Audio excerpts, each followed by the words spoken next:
Success is the progressive realization of a worthy ideal. I'm going to show you how great I am.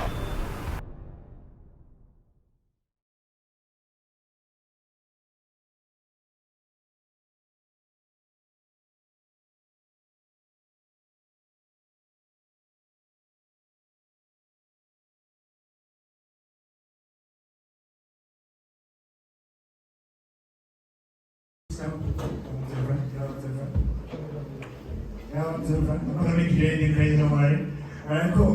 So, this is a young man who's taking himself seriously as a business. He started JN Media, he put this masterclass together, and he's going to great places. So, please be sure to just keep your eye on him and remember the name. And for all his efforts, please give him a round of applause, please.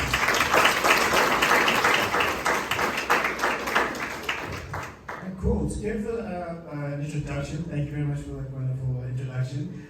Ishan Binoni, born and raised on the playground is where I spend most of my days, chilling out, maxing, relaxing, all cool, no shit with some people, lots of so, but a couple of guys who are up to no good. So I'm making trouble in my neighborhood. I got one little fight, my brother said to me, don't worry, bro, it's because you're from Binoni.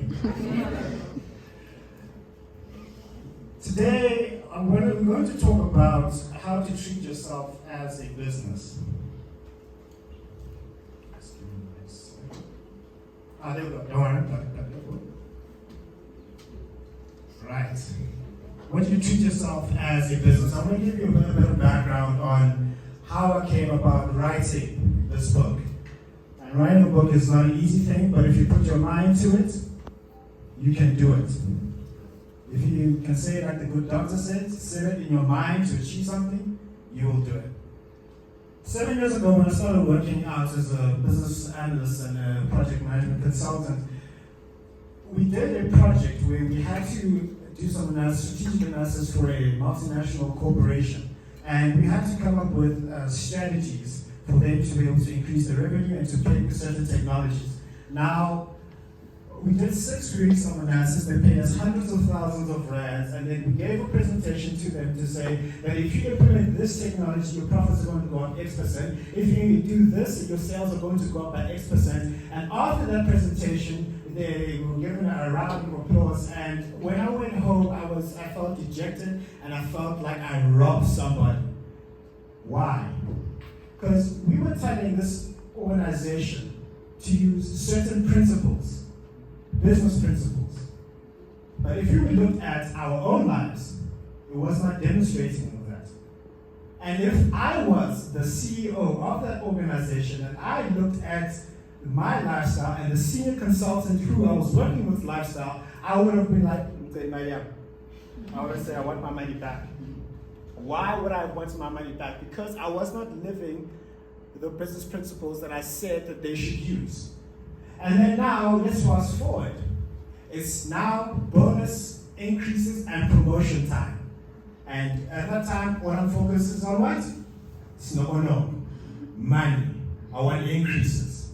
And then I was given a very small bonus. And then when I looked at this, I was very sad at this. I'm like, I can't turn up with this. What am I going to do with this amount of money? And then I went back to my brother and I complained and I cried and I moaned and I gave him all the reasons why I did not get the promotion I wanted, I did not get the money increase that I wanted, and I gave him what I like to call a not much list. Everybody say not much. Not much. What is a not much list? A not much list is a list of excuses that I'm not going to do not much for you. I used to complain about that it's the government's fault. I complained that it was the senior consultant's fault. I complained that if someone didn't want to lend me money, they were on my list of a not much list. And then I took that list and then I spoke about it. My brother said, no, that's not why you're not being paid what you're supposed to be paid. There's somebody in your field, there's somebody at work who's doing far more than you are doing because they treat themselves like a business. So stop making excuses and learn to raise your value to the marketplace. And I was like, wow, now that was some very, very good advice. What I'm here to talk about is how to treat yourself like a business. Whether you are an employee or whether you are side hustling, it doesn't matter what it is that you're doing. You need to have a mindset of treating yourself as a business. There's nothing wrong with being an employee. Absolutely nothing wrong with being that. But there is something wrong with having a limited vision of yourself. There's nothing wrong with being an employee, but there's something wrong with having a very limited vision of yourself. You can clap if you wish.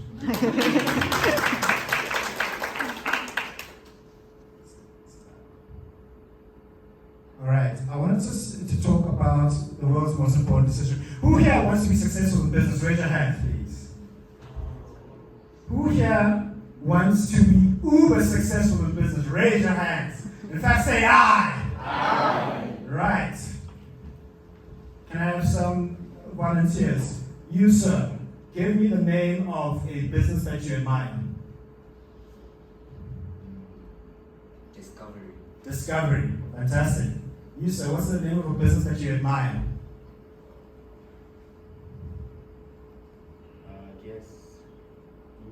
Google. All right. Ma'am, what is the name of a business that you really admire? Engineering. All right. Like a name of a business. Is it like it's a Google, it's a Discovery? What's the name of a company, like a business that you admire? Mechanical engineer. All right, cool. All right. Sir, over there, what's the name of a business that you admire? Cardone Capital. What is it called? Cardone Capital. Cardone Capital. Fantastic. I want you all to think about a business that you admire. Whether it be Tesla, SpaceX, it could be Africa Rainbow Minerals. Think about that business along this presentation. Now, in this journey of life and of business, before we get into it, we can get so trapped in the notion that we will only be happy when we get to a certain result. That we will only be happy when we get to that academic excellence. We'll only be happy when we get to that $1 billion valuation. We'll only be happy when we get that job or get that promotion. But that is pinning your happiness on a specific result. And I want you to think about the world's most important decision. And the world's most important decision is to live your life every day in a beautiful state, no matter what. The world's most important decision is for you to live your life in a beautiful state, no matter what. What does that mean? Things will go wrong. We've just been going through coronavirus. We also have a new variant that's coming out. You will lose a loved one. There is a note in scripture that is undertaught and underrated. It is impossible in this world that offenses will not come. Offenses will come. Things will go wrong. And what are you going to do when that happens? Are you just going to cry? Or are you just going to give up? Or are you just going to not be happy? Here's something that you can think about. You can stop chasing happiness and choose to be happy right now. You can stop chasing happiness and choose to be happy right now. In this journey of life and business, there are two skills that we need to master in order for us to be like uber successful, right? Everyone says they want to be uber successful. All right, cool. Everyone wants to be uber successful in business and in life, right? We all said that. There are two skills. One is the science of success. The science of success is processes and mechanics that you can use to achieve a certain goal. And anyone can be successful at that if you set your mind to it. And that's why it calls it a science, it's the steps that you can take. But the more important skill is called the art of fulfillment. The art of fulfillment is doing things that are aligned with your highest values. And that can only come from you. It cannot come from another person, it cannot come from your parents, it cannot come from your friends, it cannot come from society. It has to come from you. Because you can go up a ladder and one day realize that it was against the wrong wall. And then what are you going to do then? Now you find yourself in a place of failure. Because here's the thing, have you ever achieved something? Have you ever worked so hard to get to a place? And then when you finally get there, you're like, is this all there is? Now that is painful. Because it's much easier for me to fail. I would rather fail.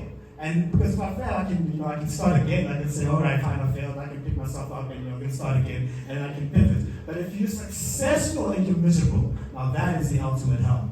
So don't look at a result to make you happy. You can choose to be happy right now. This is the reason why you will see some people who you think they are uber successful, but then they end up committing suicide. Why?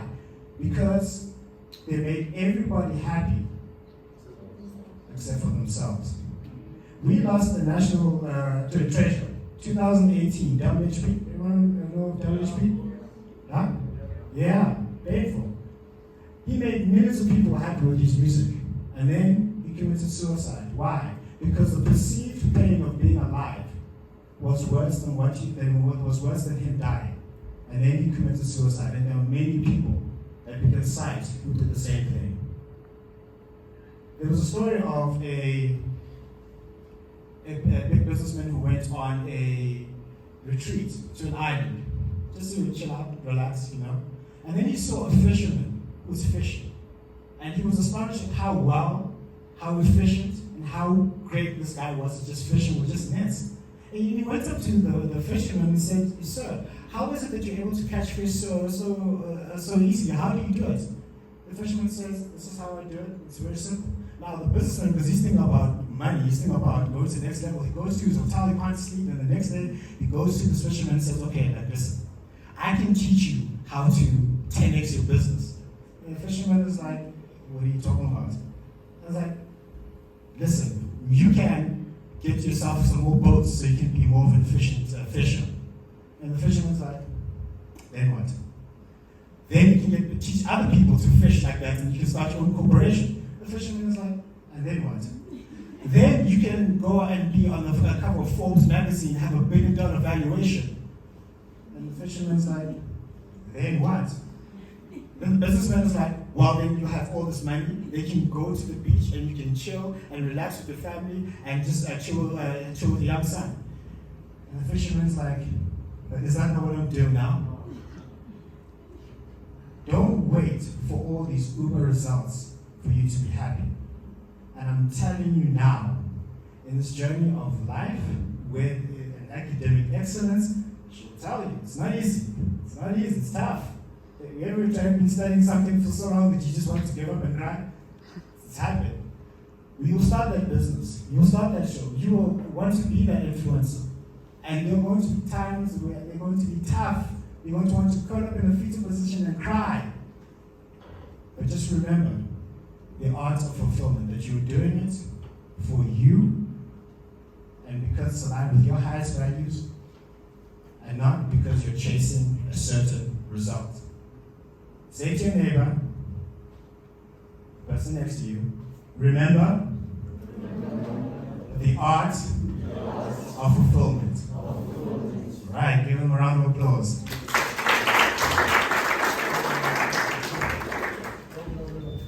Right. The difference in people, the difference in performance, the difference in businesses, the difference in those who get bursts and those who don't, the difference in those people who have millions of followers on Instagram and those who don't, the difference in people who win Nobel Peace Prizes, Grammys, Oscars, and the difference in people who are best-selling authors, and the difference in people who reach the highest levels of leadership in the organization is that they have a higher what than everybody else? A higher standard than everybody else. If you need to change your life, change your business, change your relationships, you need to raise your standards. Not everyone else's standard, you need to raise your standard. What does that mean? So often in life, we have things in our lives that are a should. Some things that we should do. I should lose weight. I should make a lot of money.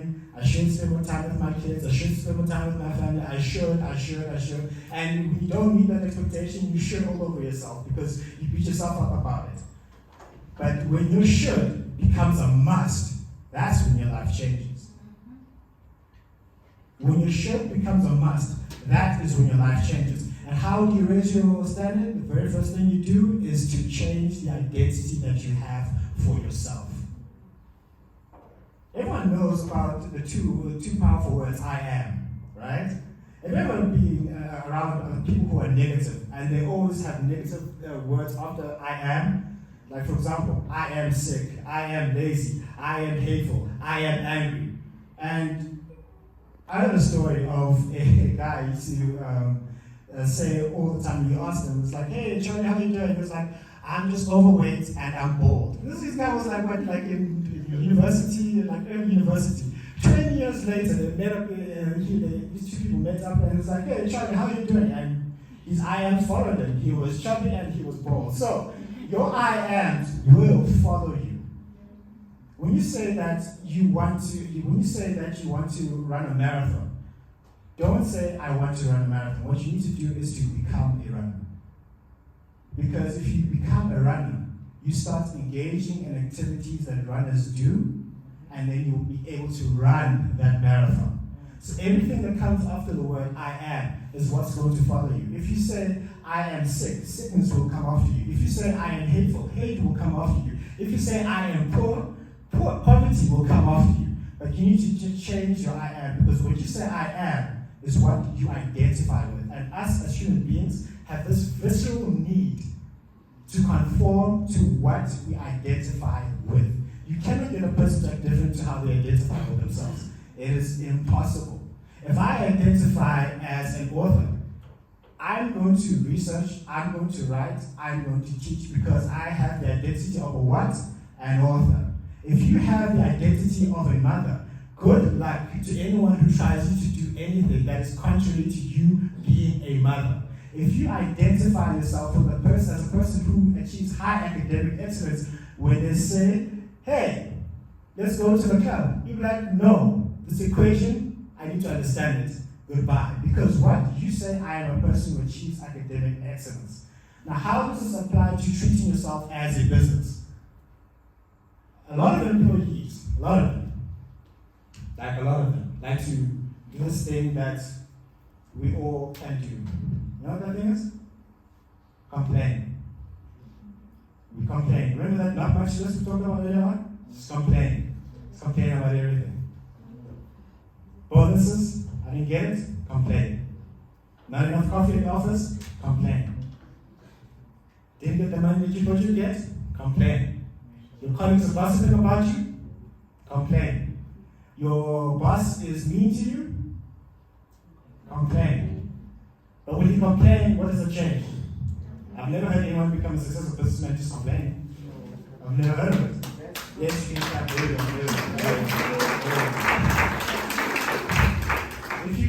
If complaining made you a billionaire, I would say go for it. If complaining changed the situation, I'd be like, do it all the time. But complaining won't change anything. Elon Musk, I've just really been very enamored by Elon Musk recently. Elon Musk is probably one of the most important business people of our times now. He's taking us to Mars. I believe he's an alien who wants to go back home, but that's just me. Like, he's revolutionizing so many different industries. Now, if Elon Musk had the complaint mentality, we would have no SpaceX, we would have no Tesla, we would have no board company, we would have no, what's that, the company that he has that is in investment in solar energy? We wouldn't have that. People complain about sustainable energy. He started a company. People complain about wanting to go to Mars. What did he do? He started a company. People were complaining about electric vehicles not being made. What did he do? He didn't cry, he didn't complain, he didn't get mad. What did he do? He started a company. Why? Because he has the mentality of, I am the business. Now, I like to coach university students and young graduates and young employees. And I say, don't identify as an employee. Because when you identify as an employee, you are giving your creativity, you're giving your power to somebody else. And you're going to do what? Just cry, complain, and get mad when you don't get what you feel that you should get. Even if you are an employee, there are a lot of people here who are employees. For example, you guys know Cristiano Ronaldo, right? He's one of the greatest football players, not the greatest, one of the greatest. Messi number 7, yes. We just started the debate. But Cristiano Ronaldo is employed by who? Manchester United. He's an employee, but he is a businessman. He's got his own brand, he's got the CR7 brand. You know, and so you may get the salary for as being an employee, but don't identify only as an employee. When people say they want to be scientists, they want to be artists, they want to be musicians, they want to be accountants, that's great. Don't say that I am an accountant. Don't say I am a rapper. Don't say I am a musician. Say I am a business that provides accounting services, rapping services, accounting services, lawyer services, IT service, project management services to the marketplace. The accounting is not my identity. It is a skill set that I have to provide value to what? The marketplace. So you say, I am the business. So let's take a rapper, for example. You know, in the music industry, there's so many of them that are just taking for rides, they're taking advantage of. They'll make millions of dollars, and then years after that, they are worth absolutely zero, nothing, nada. Why? Their identity is what got them there. They identify as just a talent. However, but if you're a rapper, you say, okay, I rap, but you say, I am the business. What you will do, you will rap, you will start your own record label, you will start getting endorsements and signing other people under you, and then you will be like Jay-Z, who was the first billionaire rapper in history, who said, I'm not a businessman, I am the business, I am a businessman. Let me handle my business down. That's the mentality that I want you to go out here with. Don't have the mindset of I am an employee, or I am just a lecturer, or I am just a doctor. Say that you are the business who provides that service to the marketplace because you adopt a higher level of responsibility. Say to your neighbor, hey neighbor, hey neighbor, hey neighbor. You need to raise your standards. Change your identity. Don't see yourself as an employee. Don't see yourself as just a talent. See yourself as a business. Give each other a round of applause.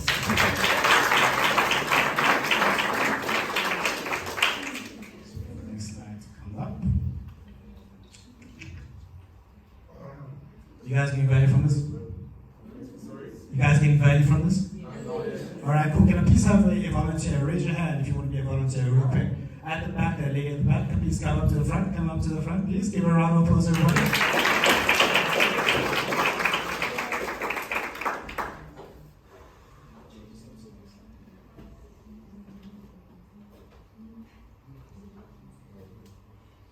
How are you? Cool. What's your name? My name is Sadie. Lesedi. Nice to meet you, Lesedi. Right, so what I've just said right now about changing your identity and raising your standards and the world's most important decision, address the crowd on how you're going to use that from this moment forward. Yeah, you got it like that. No, just project your voice. I have a very loud voice, so I'm not sure if you even so I'll just slow down my voice. Yeah. Hi guys. Hi. From what I have taken from Mr. Nkosi is that, as I said earlier, I'm a model. So I would like to use the platform of being a model to identify my identity. There's a young lady by the side who said she doesn't know what she wants to do yet. So I'm kind of like in the same box as her, but after what Mr. Nkosi said, I'm going to try and find my identity, because that is very important. So thank you.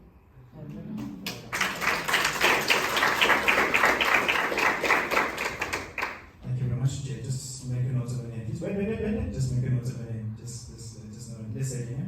Okay. Yeah, cool. Right. So we talked about raising your standards, why certain people get more than other people.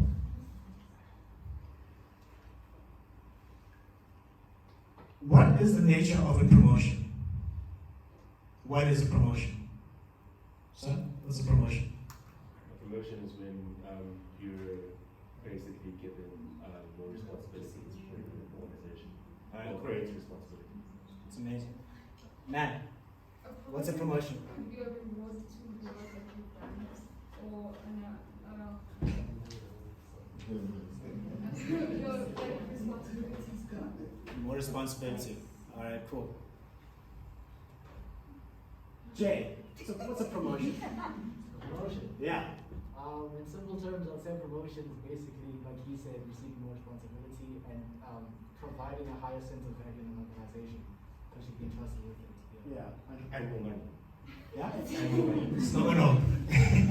Okay, right. Those are good answers. From my perspective, this is what my view is. A promotion is recognition for you, more than filling your current place.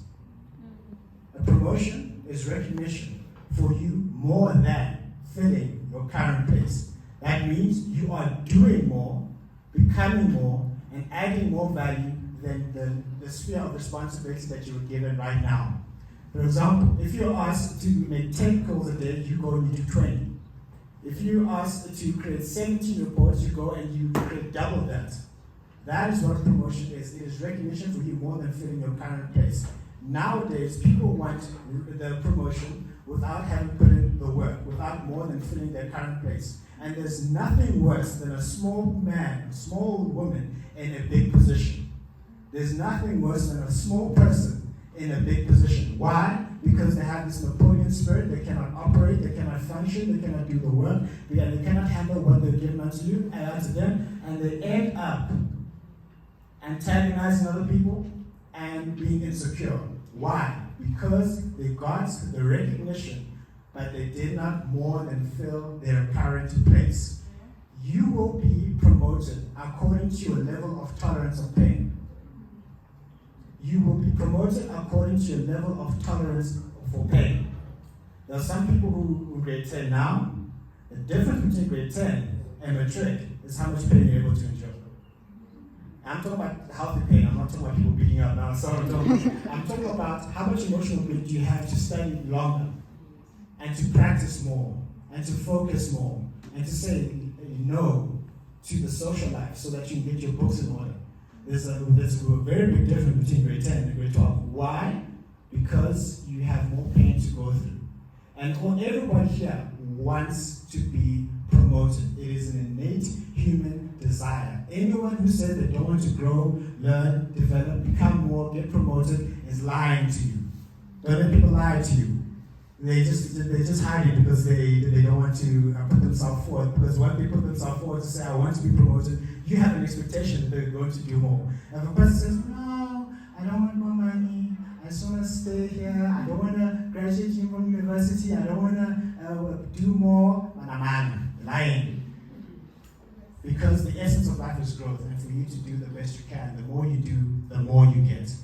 And now, as a business, remember, each and every single one of us are business people, right? We are business, we're not artists, we're not models, we are businesses that provide value to the marketplace. And what does the marketplace reward you for? Value. The marketplace rewards you for value. And there's 3 ways that I'm going to share with you, probably seen on the slide, on how you can increase your value to the marketplace. Say to your neighbor, let's increase our value to the marketplace. 3 things that you need to take into consideration. The demand for what you do, your ability to do what you do, and the difficulty of replacing you. The demand for what you do, the ability to do what you do, and the difficulty of replacing you. Let's start with the demand for what you do. I used to wonder why teachers were not paid as much as athletes. I used to ask myself why. That man over there, Novak Djokovic, current world number 1 in tennis, the greatest tennis player to have ever played. That's my opinion and facts. He's the first tennis player to make $100 million from just playing tennis. I'm not talking about endorsements, I'm not talking about it, I'm just really just talking about him just playing tennis. Now, if you look at tennis and compare it to what some Olympians do in the Olympics, tennis players are paid disproportionately higher. And I ask myself, why is that? Why is it that some teachers not being paid as much as Novak Djokovic? They do a job that's far more important than what he does. That's what I think, right? And then I understood something. If there is a high demand for what you do, you will inevitably get paid for it. If there's a high demand for what you do, you will get paid for it. Some people start businesses because they thought it was a good idea. Some people study a course because they thought it was a good idea. Some people start a relationship because they thought it was a good idea.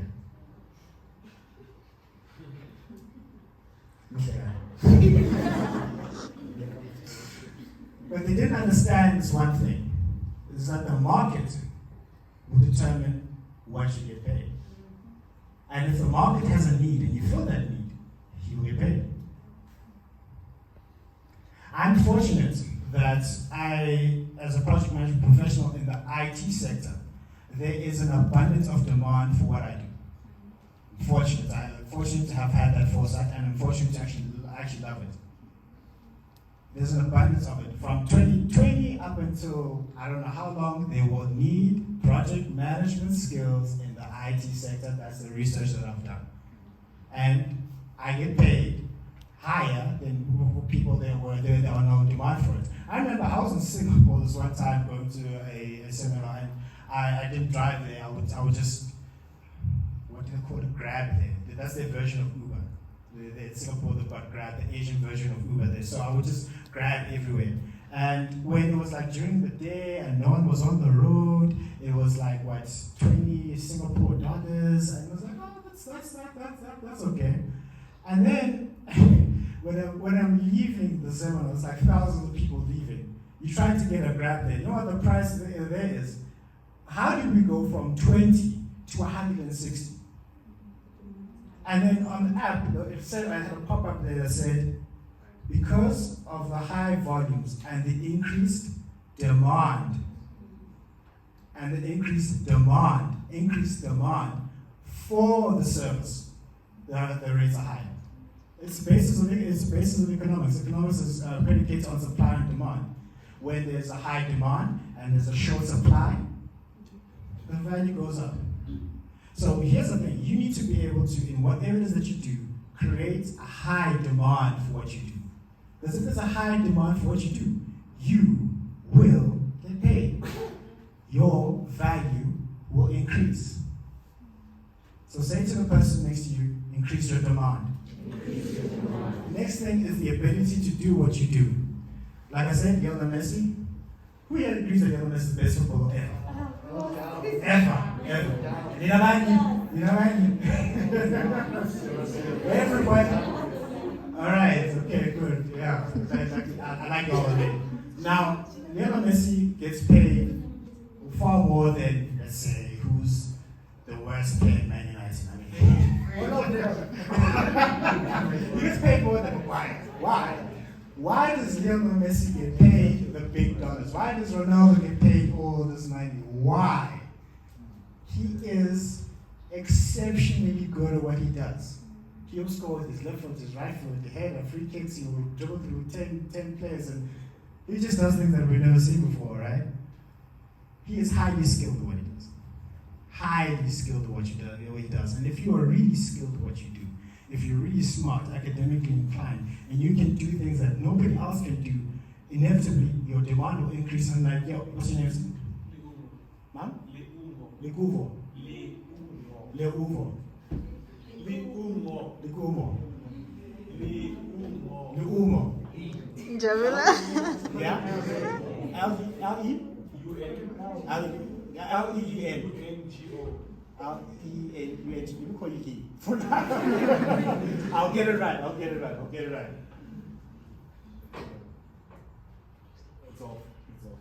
Yeah. So, Lee, I'll get your name right. I'll get it right. Right? What is it that you want to do? I'm a photographer.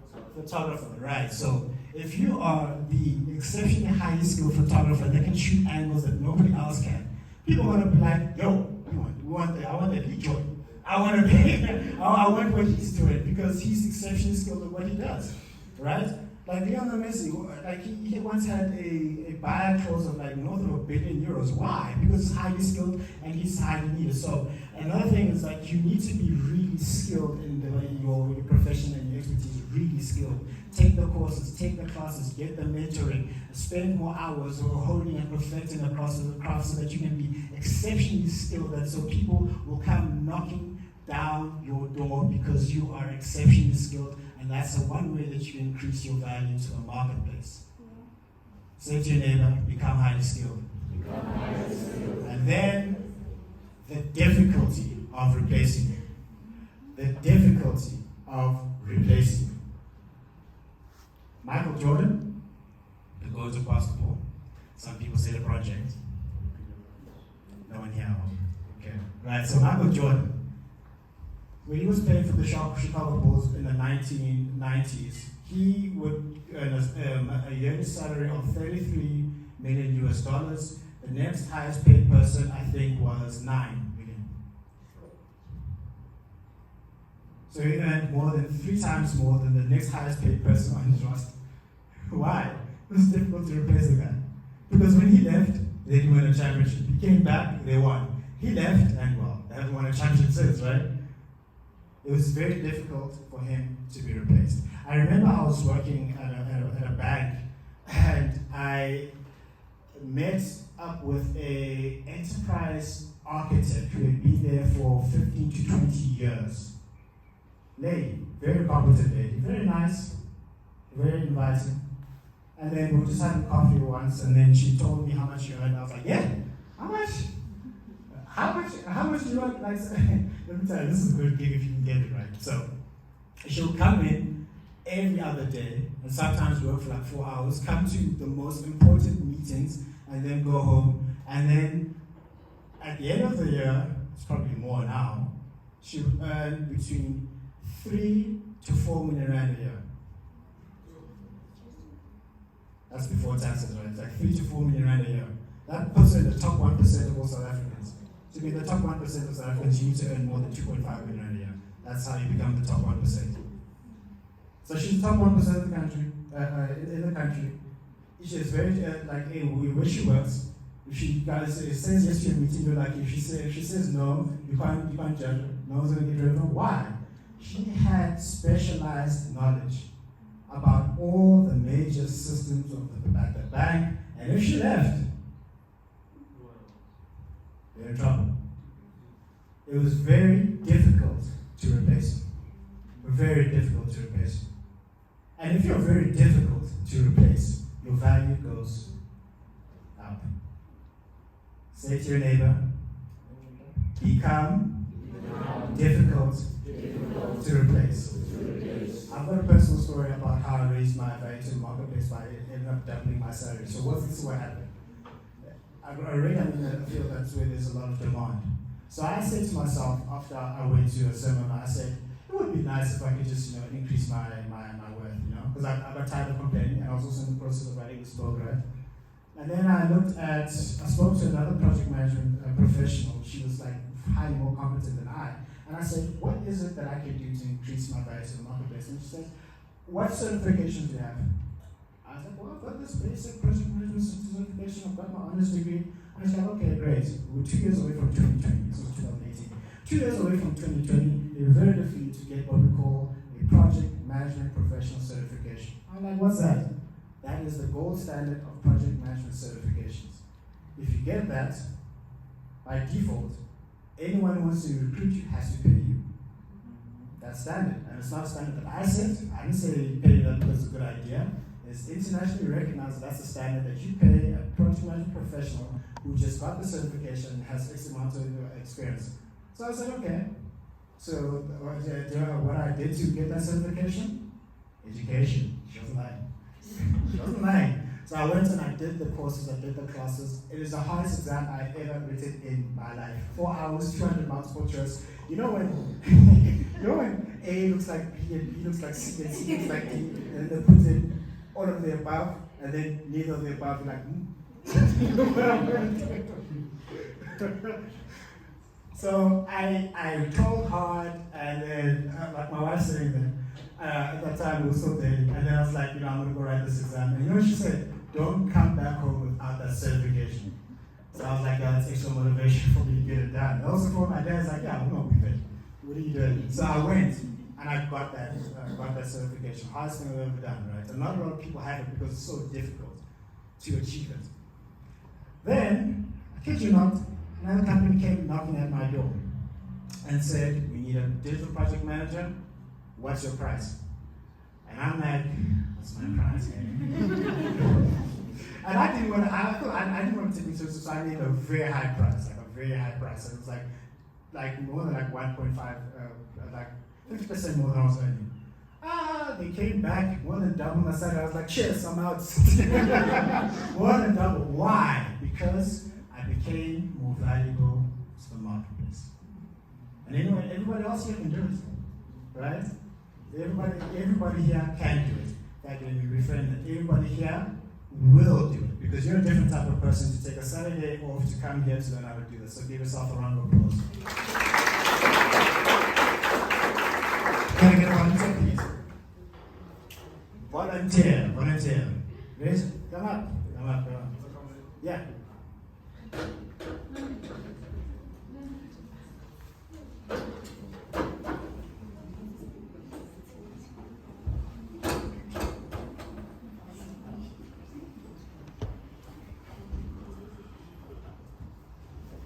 You guys getting ready for this? You guys getting ready? Yes, no? Yes. Okay, fantastic. All right, cool. So then, how is it that you are going to raise your value to the marketplace? What I can say is by being unique, I guess, and specializing in things that not many people do, just like photography, taking unique shots. And I'm also studying electromechanical engineering, so I guess, marks must go higher. Yeah. I guess so, but just sticking out, being unique, and specializing in everything I do, just killing it. Right, so you're going to be killing, okay, cool. So you're going to be the Neil Miss of photography and mechanical engineering. Oh, wait a second. Give him a round of applause, everybody. So I want to give everybody here very good quick wins that you can really get started with differentiating yourself and treating yourself as a business. And these things are inexpensive to do. It may seem daunting to do at the beginning, but it's really inexpensive to do. All right. If you're ready, say I'm ready. I'm ready. First thing is register domain name. Register domain name. If you want to be taken more seriously, forget about Hotmail, forget about Yahoo, forget about Gmail. They're nice to have. But if you want to separate yourself, get a domain name. Yourname.com. Yourname.co.za. Yourname.net. So that when you start communicating with people via email, in the business world, the primary mode of communication is email. When you're sending applications out, who's a entrepreneur? Who's a entrepreneur? So when you're applying for those tenders, have your own domain name. Don't come from Gmail. Why is it that I'm saying so? You will be taken more seriously.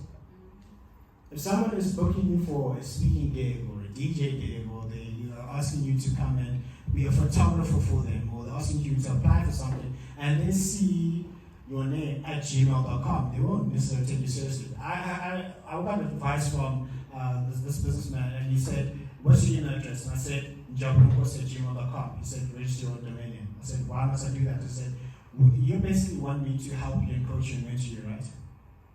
Right? I take myself seriously. Guy was dressed in a dapper suit, and he was driving like a beautiful Merc, and it was in high demand, but I was fortunate to go and speak to him, like, yo, can I get some advice from you? And he said, what's your email address? And I said, Njabulo@gmail.com. He said, I'm not going to take you seriously. What you're saying to me, if you've got a Gmail email address, right, it tells me that you do not have 100 Rand, well, let's say 150 Rand a year. 150 Rand a year. That's like 2 Heinekens. 150 Rand a year to register a domain name and have an email address. That doesn't mean you have to have your fancy website. You register the domain name. That means you take yourself seriously. And those people who are going to be applying for jobs or even applying for university, if you're applying for university and it's your name.com, then I'm like, oh, yo, this person taking themselves seriously. But it's not that hard. It's not hard at all. So you can go to Google and say, my own domain name. There's some services there. You can go to Africa, so you can just get yourself a domain name and start using that as your primary email address. People take you more seriously. I remember I was at a Toastmasters meeting, and then I put down my email address address, like, yo, this guy's a baller, he's got his own unique email address, son. It's Njabulo at NJ.com. And it's like, oh, this guy's a baller. Like, no, it's 129 to do so. But I got a good advice that allows you to separate yourself. So get yourself a domain name. Next is get some professional photographers taken. You've got a photographer right here. We'll take you professional photos. Get professional photos taken. The good doctor was saying your social media will set you apart. You say you want to change your world, but it's your social media saying that you want to do so. And if you have a crusty profile picture, I don't want to use the word, but if you use a low power profile picture, they're like, can I trust this person? Is this person a scam artist? They take themselves seriously. However, if you have a nice professionally shot profile picture on all your socials, the impression will be like you take yourself seriously. So get some professional photos taken. Take 200 to 300 rand. Dress in however it is that you want to dress. It will be suit, tie, dress, make it look nice and clean. Get some professional photos taken. Use it on your LinkedIn, on your Facebook, on your Instagram, on your own website if you have. Get professional photos taken. Telling you, low cost, it will set you apart from everybody else. Have your own logo made. Have your own logo made. It's inexpensive. Go online, fiverr.com, ask them to make your logo. You've got your own logo made. And then put it on your socials. Put it on your email signature. It will set you apart. And I've done it. I've got my own logo over there, I've got my own domain name, professional photos. I'm not telling you something that I haven't done for myself. It works. So have your own logo made, or even make one yourself. Just have your own logo, because you're branding yourself as a business. Next thing, this is very important, this is something that I learned from Gary Vee. Junior's also learning this, he's doing this. Start creating content. What do you mean we need our content? Not just photos. We're talking about start writing articles on your chosen field. Experts get paid 10 times more than people who are perceived as not experts. That's advice that I was given, and it's advice that I'm taking, and it's advice that is working for me currently. Start creating content. Write those articles. Publish articles on LinkedIn. Put out those quotes on Instagram. Start your own podcast. Start putting your videos out there. Start creating what Gary Vee calls unlimited pieces of content. Why? It increases your visibility. It mustn't just be any content. It must be value-adding content. The content must add value in your sphere. Someone here said they want to be a chemist. Who said they want to be a chemist? Right. You can start writing articles about chemistry. It doesn't have to be the most difficult thing for people to read. Start putting those articles out there. Go on LinkedIn, publish an article on being a chemist. Take your phone and record yourself talking about chemistry. One thing that I was speaking to a university student, and I was like, what is it that you're studying? I'm studying law. I'm like, okay, cool. Have you ever thought of creating a podcast on just law? And she's like, how am I going to do that? So we're guiding her on how she could do that. And it helps you to internalize what you're saying. Because let's say you're writing a paper on criminal law, you study, and then you record an audio about what? Criminal law. Now that shows that you now have internalized what you're saying. So start creating that content, because now you are separating yourself from everybody else. Start registering business accounts. On Instagram, do you have a business account? Do you have a WhatsApp business account? Like seriously, I was very impressed by some people. Like I didn't know. I'm like, yo, this person has a business. And I just said register a business account. You can also start selling things on there. You start getting different insights on it. So you can really start the process of start thinking as a business. Register a business account, and then you can learn along the way.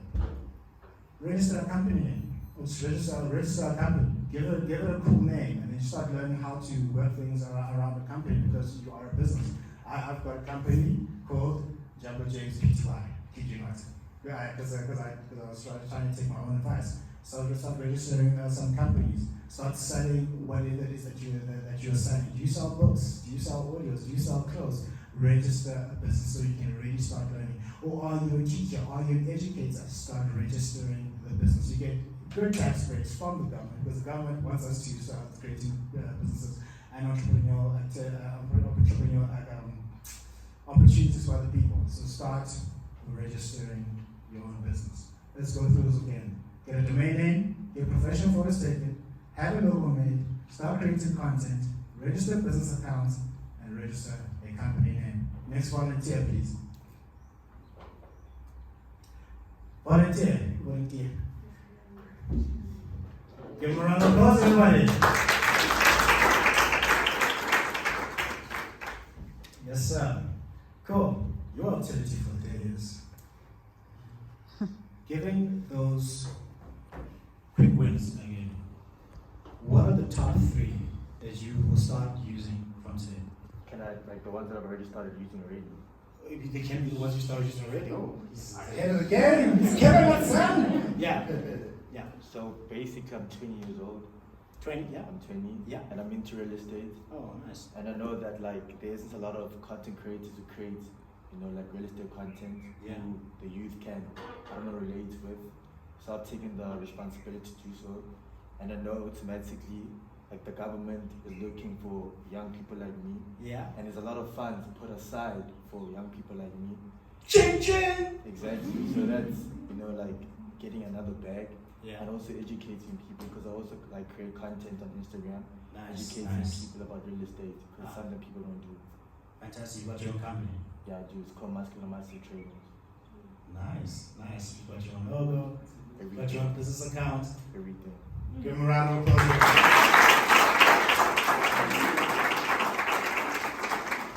Right. Amazing. Now, why do most businesses fail? Why do businesses fail? Why? Here are some numbers about business, right? Okay. It was actually, let me make sure that I remember them, right? So, in the first year, 80% of new businesses fail. And then 10 years after that, of the businesses that didn't fail, 40% more of them fail. And those that have stayed after 10 years, you would assume that they're making it, right? They're just making it. They're barely making any money. And in business, the longer you stay in business, the higher the chances are that you will fail. The longer you stay. That's why you have to give props to businesses that have been around for decades and decades. If you look at the Fortune 500, there's no company there that's younger than 10 years. You need to put in the time. Now, why do most businesses fail? Do I have any takers? Yes, sir. The reason why businesses fail is because people don't think like investors. Yeah. And what investors do, they invest when everything's going good. Yeah. And they pull out when like the business cycle is coming to an end. And then businesses think, you know, since investors are pulled out, it's the right time for them to go into the market. Yeah. And then when they go into the market, there's no business. Yeah. Investors eating the big pie. Right? That's a good one. If you could summarize it in one word, what would it be? They invest late. They invest late. All right, cool. Any other takers? Why do businesses fail? Yeah. Adaptation. To adapt is to survive. Yeah. Anybody else? I think Yeah. it's research. Research on what business you're trying to. Yeah, research on what business you're trying to go. Yeah. So you don't know what you're doing. You don't know what you're getting signing up for, yeah? Alright, cool. Anybody else? It's my financial management. Yeah. Like mixing personal account with his account. Yeah, that's very true.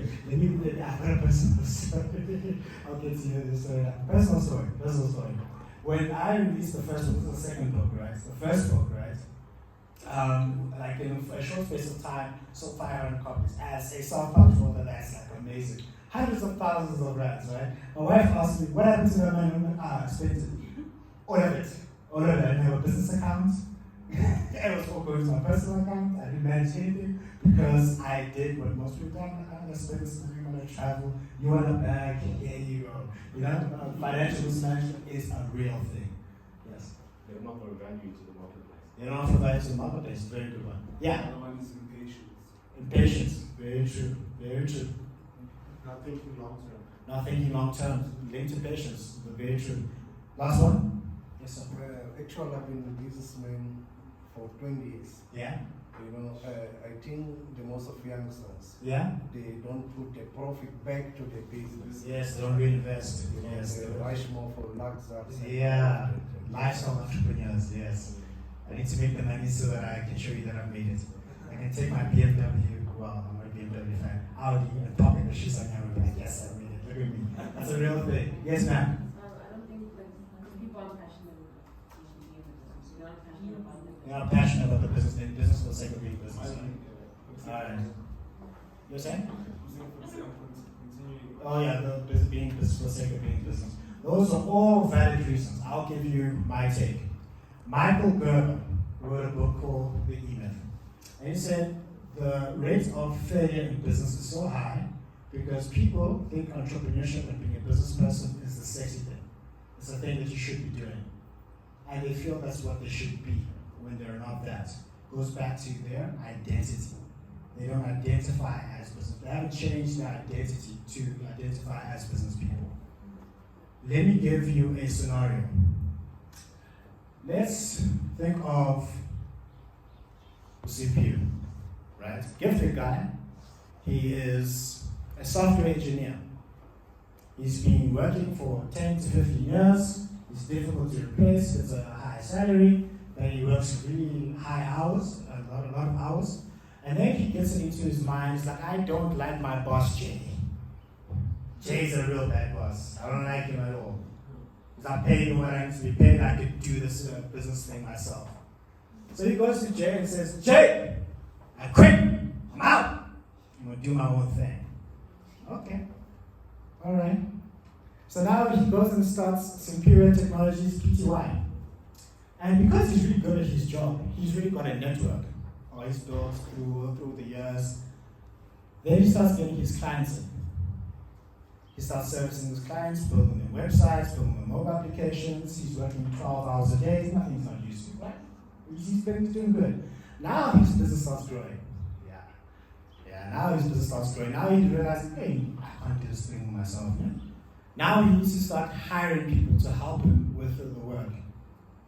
So then he goes and hires someone. And now the business is growing. Now he started working 12 hours a day. Now he's working 14 hours a day because someone is helping him, but he still has to do all the other stuff. You can't just code. You need to build. You need to do sales. You need to do marketing. You need to do a bit of HR. He's every part of the value chain, so he gets someone to help him. That person quits because they got a better job offer. Now he's working 18 hours a day. Now Superior is stressed. He's dejected. He wants to quit. He's had enough. And then he says, you know what? Life wasn't so bad with Jay. It wasn't that bad. He goes back to Jay. Hey Jay, can I please have my job like a Jay in media too? Can I please, like this entrepreneurship thing, I've got a high level of respect for you. And the Jay's like, yeah, okay. And he makes him feel like a living hell just for good effects. In that scenario, the business has failed.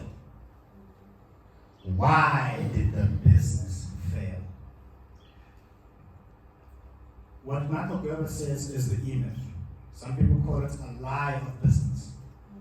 Is that you need one personality to run a business. And that's not true. Financial mismanagement happens because you don't have someone to help you with that. You don't reinvest back into the business because you don't have someone to help you. You don't strategize long term because you don't have someone to help you with that. Business is a team sport. It is a team game. It is a team game. I see it as a project management professional. You have what we call a project team. No one delivers a project by themselves. It has never happened. It is very close to business. No one succeeds in business by themselves. I've never seen it happen. I've never read about it happening, and it will never happen. What was the superior? The superior was a technician. He is a technician. He is someone who's good at executing the work. He's a person who's good at executing the code. In photography, he's the person who's good at taking the pictures. As a chemist, as he's the person that's good at doing chemistry work. As a lawyer, he's the person that's good at giving legal advice. But he could not run the business by himself because you need 3 personalities. Not just people, I'm talking about like personalities to run your business. If you're the technician, you need to have someone who's like good at the engineering part, or else like what are you saying, right? Then you need someone who's good at the what? Operations, at running the business, at doing the finance, the HR, the marketing, putting people together. And there are some people who are just gifted with administration. They are just the boss at administration. They are businesses who sell administration skills to you. They will sort out your business and your personal life in a heartbeat because they are good at administration. What? Saying something? Oh, okay. Again. They're good at administration, right? Then you need to have what we call the entrepreneur. The person who gives you the vision. The person who can see further and who can set the vision. You need those people around you.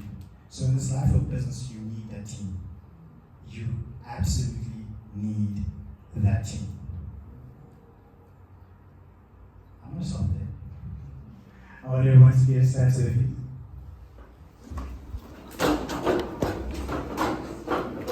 I've had a lot more I can go into. That's why I suggested you buy my book. I hope that everyone here got value from the session. You guys got value from the session? Yes. I want you guys to make a pledge. To pledge your allegiance. Put your hand on your heart. And say after me. I pledge allegiance. I pledge allegiance to the grind.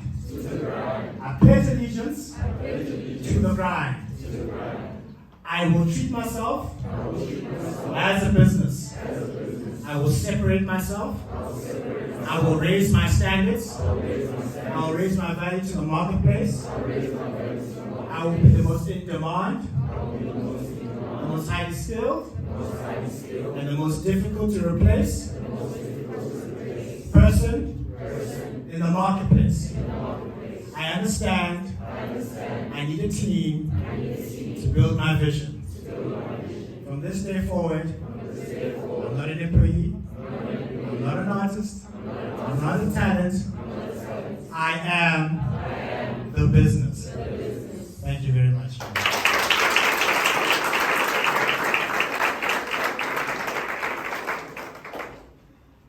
Success is the progressive realization of a worthy ideal. I'm gonna show you how great I am.